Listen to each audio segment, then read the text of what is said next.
frangipane. Pourquoi y a-t-il des galettes de roi à une douce odeur si caractéristique qui embaume le studio? C'est parce que nous accueillons Dominique Enracte, président de la Confédération de la boulangerie-pâtisserie, le CNBPF. Voilà, bonjour Dominique. Bonjour. Merci infiniment de nous rendre visite. J'imagine que pour vous, et on entend toujours le bruit des papiers derrière nous, mais ce n'est pas grave, faut pas avoir peur. C'est du direct, c'est de la radio. On déballe les galettes des rois et on s'en cache pas. Elles sont magnifiques. Ce sont des frangipanes qui sont là.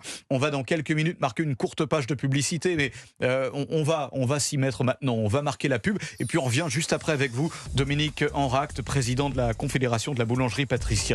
À tout de suite. Pour cette dernière partie d'émission, Charles Lully et vous, jusqu'à 13h. Restez avec nous, on revient dans moins de 2 minutes. À tout de suite. Bonjour, c'est Sonia Mabrouk. La liberté d'expression, vous l'entendez sur Europe 1. Toutes les questions exigent des réponses. Sonia Mabrouk, la grande interview, du lundi au jeudi à 8h10 sur Europe 1. La radio libre. Cerise nous dit pourquoi on peut compter sur Groupama. Rien de grave, Victor. Non, Cerise, c'est juste un accrochage. Mais je dois faire réparer ma voiture rapidement et en ce moment, j'ai beaucoup de dépenses. Rassurez-vous, Groupama est là. Si vous la faites réparer dans un de nos garages partenaires, vous n'aurez pas de frais à avancer. Nous les prendrons directement en charge. Ah, mais merci Cerise. Je vais appeler mon conseiller. Et il vous trouvera le garage partenaire le plus proche de chez vous. Groupama, toujours là pour moi.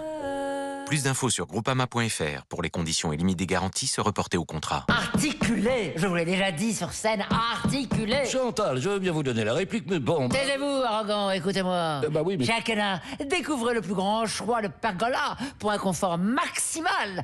Pergola bioclimatique, toits ouvrant aux lames orientales. Et voilà. Akena, la reine des vérandas. Et les pergolas. Peugeot. Impossible de résister au leader de l'hybride. Jusqu'au 31 janvier, pendant les irrésistibles Peugeot, craquez pour la 208 hybride dès 169 € par mois et jusqu'à 8 ans de garantie offert. Rendez-vous en point de vente ou sur Peugeot.fr. Portes ouvertes du 15 au 19 janvier. Source 3A au 30 novembre 2025. LLD 49 mois, 40 000 km pour une 208 style hybride. Premier loyer 2500 €. Offre réservée aux particuliers sous conditions de reprise et acceptation crédit par. Garantie Peugeot Care. Conditions sur Peugeot.fr. Au quotidien, prenez les transports en commun. Europe 1. Charles Villiers et Midi 41, merci si vous nous rejoignez sur Europe 1 pour cette dernière partie d'émission, tout à fait, tout en légèreté ou pas d'ailleurs, puisque si on en croit le contenu de ce qu'on va déguster à l'instant, c'est tout sauf léger, puisqu'on va parler de la galette des rois, une tradition qui est très ancrée chez nous, et nos invités en studio sont restés jusqu'à la fin, puisque je pense que Eric Revel, Elliot Maman et Olivier Vial sont très ravis de déguster cette galette avec nous. Et vient de pénétrer en studio avec nous Dominique Enracte, président de la Confédération de la boulangerie-pâtisserie. Bienvenue. S'il vous plaît, tranchez, non pas la galette, mais une question qui nous a divisés en début d'émission. L'épiphanie, c'est quand, Dominique Enracte? Je vous attends au tournant. C'est le 6. Ah. Bon, donc voilà, mardi, on est en avance. C'est 12 jours après Noël. Voilà. Donc je suis pas complètement fou. Aujourd'hui, c'est pas l'épiphanie. Voilà. Non, c'est pas aujourd'hui. Voilà. Alors certains disent le premier dimanche de janvier. Le deuxième. Le deuxième. Après Noël. Mais non, en fait, l'épiphanie, pour moi, c'est le 6. Voilà. Et donc, effectivement, on fête l'épiphanie ce dimanche. On va dire par praticité, parce que nous ne travaillons pas et que c'est plus simple de rassembler la famille et autour d'une bonne galette des rois. Je pense que l'explication est là. Bon, en tout cas, merci infiniment de vous rendre disponible pour nous, Dominique Enracte, parce que j'imagine que dans votre boulangerie du 16e arrondissement, la Pompadour à Paris, c'est le rush, surtout à cette heure-ci, quasiment à 13h.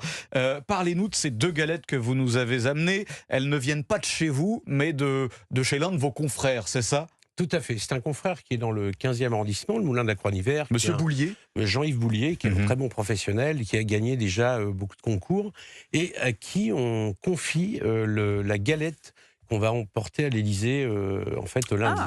Parce que, c'est une galette qui fait 1,20 m de diamètre. Oui. Donc, il faut il faut les sortir donc de là, sans fèves. Celui qui a fait cette galette-là, ces deux galettes, en fait, devant nous, c'est celui qui va faire la galette de l'Élysée. Tout à fait. Ah bah c'est Alors, quel il honneur. était pris par oui, c'est un honneur. Et puis aussi, vous savez, on en emmène une. Il en faut quand même une au cas où qu'on donne après à des associations en cas de problème. Enfin, si on ne veut pas se louper ce jour-là. Donc et puis il y a vraiment un côté très professionnel puisque les laminoirs font pas 1,20 m de large. Le four, il faut trouver de la place. Ouais. Les passages de murs, les passages de roues pour la livrer, etc. Donc c'est très compliqué. Alors Dominique Enrac, là ce sont 2 frangipanes, hein, c'est ça, j'imagine. Oui.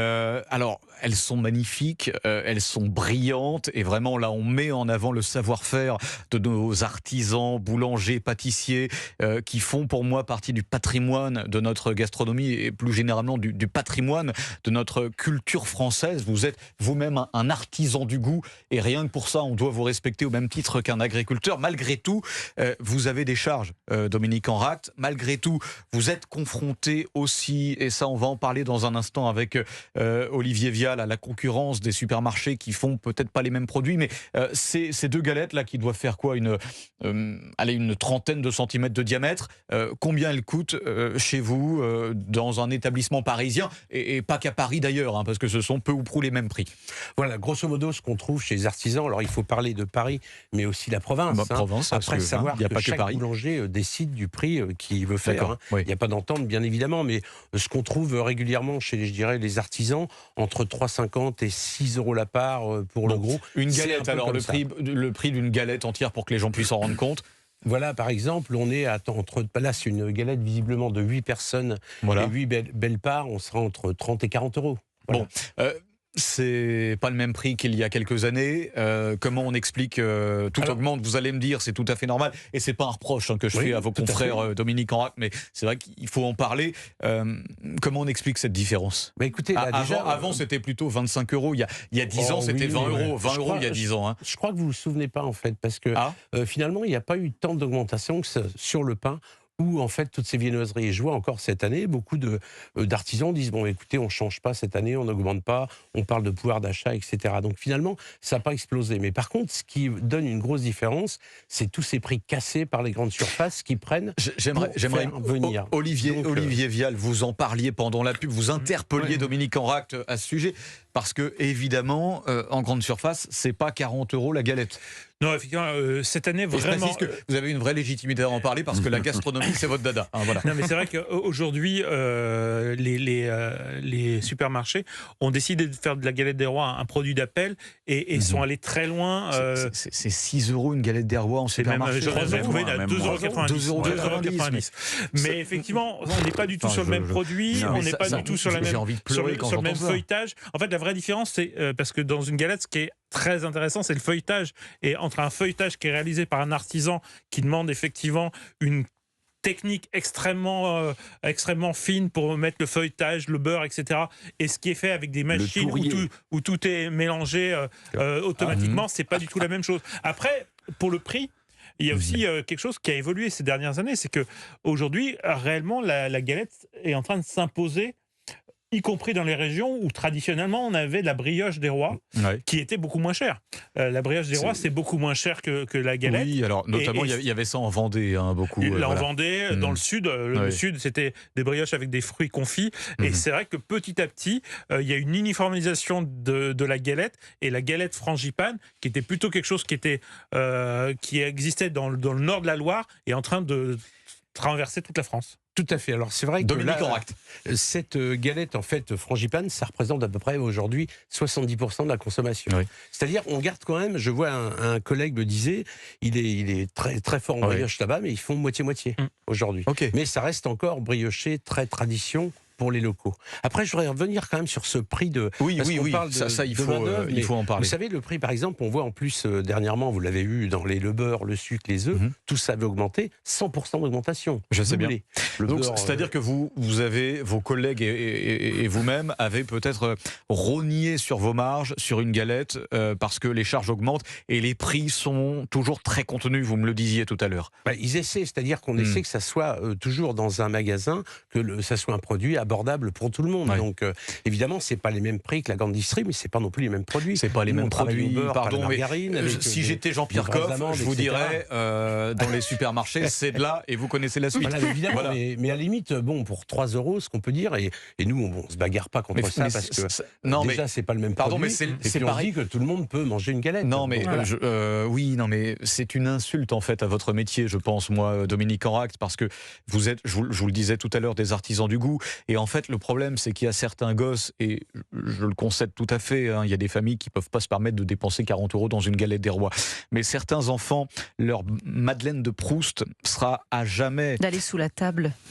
Pour donner les parts. C'est très bien, mais en fait, le goût, vous êtes des artisans du goût, et leur Madeleine de Proust sera à jamais associée à une galette de supermarché. Et ça, c'est un petit peu dommage quand on connaît la qualité du travail de Olivier Vial. Le pire étant que malheureusement, dans certains restaurants, on va vous vendre de la galette des rois de supermarché au prix de la galette des rois d'artisans. Et ça, c'est là où il y a le plus grand scandale. Ce grossiste-là qu'on ne va pas citer. Mais effectivement, on a très souvent, ces derniers temps, on s'aperçoit que ce qu'on nous présente comme étant une galette des rois d'artisans est quelque chose qui n'a pas du tout la complexité qu'on attend. Et ça, malheureusement, c'est là où il y a le plus grand scandale. C'est quand on achète une galette à 2,90 €, on s'attend à ce qu'elle ait le goût de 2,90 €. Quand on achète une galette de 2,90 €. Quand on achète une galette d'artisan, on s'attend à quelque chose d'autre. Et quand par contre on nous vend une galette d'artisan avec en réalité un produit qui n'est pas du tout ça, c'est là où on a le plus de déception. On est toujours avec Dominique Enract, président de la Confédération de la boulangerie, pâtisserie et surtout on cite votre établissement, la Pompadour à Paris. Vous nous avez ramené 2 galettes frangipane magnifiques de chez Monsieur Boulier. C'est quoi son prénom, Monsieur Boulier? Jean-Yves. Jean-Yves Boulier, donc à Paris 15e. Voilà, mais on pense à tous les boulangers de France, hein, parce que là ça fait, je trouve, très entre-soi parisien cette histoire. Donc voilà, mais c'est très bien et on est ravis. Et comme la galette des rois est une tradition, j'aimerais qu'on accueille Caroline des Hauts-de-Seine. Bonjour Caroline. Bonjour à toute l'équipe d'Europe 1 et aux auditeurs et très bonne année à tout le monde. Bon Caroline, la galette des rois, vous vouliez partager ce moment avec nous. Pourquoi ? Ah oui, parce que moi, c'est des souvenirs d'enfance. Comme vous me disiez très justement, on a tous en tête la première galette des rois qu'on a eue avec les grands-parents, la famille. On était sous la table. Et puis après, des fois, il y avait de la triche. Je sais pas si vous avez eu ce genre de petit réflexe de tricher pour avoir la sève. J'étais moi-même un gros tricheur, oui, je le concède, Caroline. Voilà, donc ça nous rappelle d'excellents souvenirs. Et même adulte, hein, moi, je ne déroge pas à la tradition. Tous les ans, je me fais ma petite part de galette et ça reste toujours des saveurs d'antan qui nous marquent. Caroline, quand vous entendez toutes ces voix plutôt d'ultra-gauche qui tentent de remettre en question ces traditions qui sont au-delà de la religion, mais qui font partie de notre identité, de notre culture. La galette des rois en fait partie, mais je pourrais étendre la question aux crèches ou aux sapins de Noël. Quand vous entendez qu'on veut parfois nous enlever tout ça, c'est quoi votre réaction ? Ah mais moi ça me met très en colère parce que eux s'ils veulent pas fêter Noël ou manger une galette, qu'ils en dégoûtent pas les autres. Hein. Moi c'est ce que je dis souvent. Nous on a nos traditions. Moi je suis un petit peu, on va dire conservatrice. J'aime bien tout ça. Mais s'il y a des gens qui n'aiment pas, ben c'est pas grave. Je respecte. Il y a des gens qui ont d'autres religions, d'autres qui sont athées. Moi j'ai quelqu'un d'athée dans ma famille. J'ai pas allé le saouler avec Noël. Non mais attendez, on peut tout à fait être non pratiquant, mais apprécier de manger une bonne galette des rois ou apprécier mais ça, je suis entièrement d'accord. Mais vous savez, comme je dis souvent, la gauche wokiste veut tout déconstruire. La gauche wokiste. Wokiste. Ils veulent tout déconstruire. Et sauf que force de tout déconstruire, il n'y aura plus rien. Encore qu'il y a des gens comme nous qui montrent ces traditions-là et qui veulent les conserver, comme aussi votre artisan qui est avec vous. Et d'ailleurs, je les félicite parce que ça fait partie de notre patrimoine. Qu'on le veuille ou non, qu'on soit chrétien ou pas, ça fait partie de notre patrimoine. C'est comme la choucroute en Alsace. On a des traditions culinaires au-delà de la religion et il faut les faire perdurer. Donc, moi, c'est pour ça que je me dis qu'il faut toujours perdurer ces traditions pour les générations futures aussi. Et alors, Caroline, ma chère Caroline, êtes-vous team frangipane ou team brioche ? Ah, team frangipane, sans aucun doute. Ouais. Bon, et alors, vous êtes allé vous chercher une galette des rois là pour ce midi ou pas du tout? Pour midi? Alors, pas encore, je suis une puriste, j'attends le 6. Ah oui, d'accord. Caroline est une puriste, effectivement. C'est-à-dire que. Alors, voilà, parce que l'épiphanie, effectivement, c'est le 6, et monsieur Orac nous le disait fort justement. Donc vous allez inviter vos copines, vos copains le 6 pour partager ce moment. Oui, entre collègues, exactement, tout à fait. On va faire une petite galette entre collègues. Et c'est vrai que je me retiens, je vous avoue que l'envie ne me manque pas, mais je me dis, c'est pas le jour J, donc essaye de tenir jusqu'au 6. Ouais, très bien. Et d'ailleurs, alors merci Caroline. D'ailleurs, Dominique Orac, combien de temps ça peut se conserver une frangipane? Dites-moi, parce que Caroline, admettons qu'elle achète sa galette aujourd'hui et qu'elle attende l'épiphanie, donc mardi, pour la consommer avec ses collègues. Ça peut se conserver combien de temps? Ça pourrait tout à fait tenir, mais l'idéal, c'est d'en acheter une, la manger aujourd'hui et en reprendre une le 6. Quel businessman ce Dominique Orac, Charles. Et puis, moi, je veux attirer votre attention sur un produit que j'aime bien, moi, en galette, c'est fourré à la framboise, par exemple. Je trouve que c'est très bon goût. Olivier, petite anecdote. Mais alors, fourré à la framboise, Dominique Orac, sans langue de bois, c'est un blasphème, ça? C'est comme les ananas sur la pizza ou pas? Alors, écoutez, on aime bien quelquefois des gens. Alors, ce qu'on voit, c'est souvent les galettes sèches à l'entier, qui étaient alors garnies soit à la pomme ou, par exemple, mis avec des framboises pépins ou des choses comme ça. Ouais, et c'est vrai que le feuilletage est quand même riche. Hein, voilà. Donc, c'est pas quelque chose de très du tout. Et puis, gosse, je faisais une petite blague que je vous recommande. Si vous voulez égayer un peu, c'est que vous mettez d'autres fèves dans la galette. Comme ça, tout le monde pense qu'il a gagné. Et alors c'est très marrant, parce que chacun a une fève, vous en mettez 5-6, vous voyez, et les gens étaient éberlués. Et donc ça crée un espèce de moment improbable autour de la table quand on tire les rois. Est-ce qu'on peut quand même déguster? Alors moi je pourrais pas, parce que je dois parler un petit peu plus que vous, mais peut-on peut-être déguster? Venez vous servir. Venez vous servir, Elliot Maman, Éric Revel, Olivier Vial, allez. Si, je vais vous accompagner, mais déjà pour être sûr qu'elle soit conforme. Et je précise, déjà à l'odeur, on sait qu'elle est conforme. Je précise que nous sommes aussi sur Europe 1 TV, disponible d'ailleurs sur Internet, le site d'Europe 1, vous pouvez nous voir en vidéo, puis aussi sur plusieurs box, et vous pouvez tout à fait nous voir déguster ces belles galettes que nous voyons, que nous apercevons. C'est bien de le recommander à ce moment-là, parce que c'est toujours tellement télégénique d'être filmé en train de manger. Merci beaucoup, Charles Huillier, de nous mettre dans cette situation. Vous êtes tellement beau, Elliot, que rien ne peut vous rendre laid. Vous inquiétez pas, même avec effectivement une galette dans la main. Mais c'est assez drôle de vous voir avec une galette en train de parler. Allez-y, je vous en prie. Testez-la et parlez la bouche pleine, ça ne me dérange pas. Alors, et je rappelle que c'est la frangipane de Monsieur Boulier, Jean-Yves Boulier, Paris 15. Alors, Elliot Maman, Éric Revel. Ne m'en veuillez pas si vous n'avez pas la fève, on n'a coupé que la moitié. Alors peut-être qu'on n'aura pas de roi autour de cette table. Olivier Vial, alors vous, une bouchée suffit à anéantir la moitié de la part. C'est effectivement. Moi, c'est plus progressif. C'est un moyen de contrôler. Effectivement, elle est parfaite. La température aussi, c'est très important. Le fait de la servir tiède comme ça redonne beaucoup plus d'arômes à la frangipane. Et effectivement, c'est un vrai plus.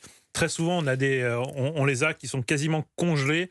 Donc, il faut prendre le temps, quand on rentre chez soi, de les faire réchauffer régulièrement. Oui, et puis par rapport à une galette de supermarché que je ne recommande pas, là, vous avez un feuilletage exceptionnel, très fin, hyper fin, avec une frangipane très garnie.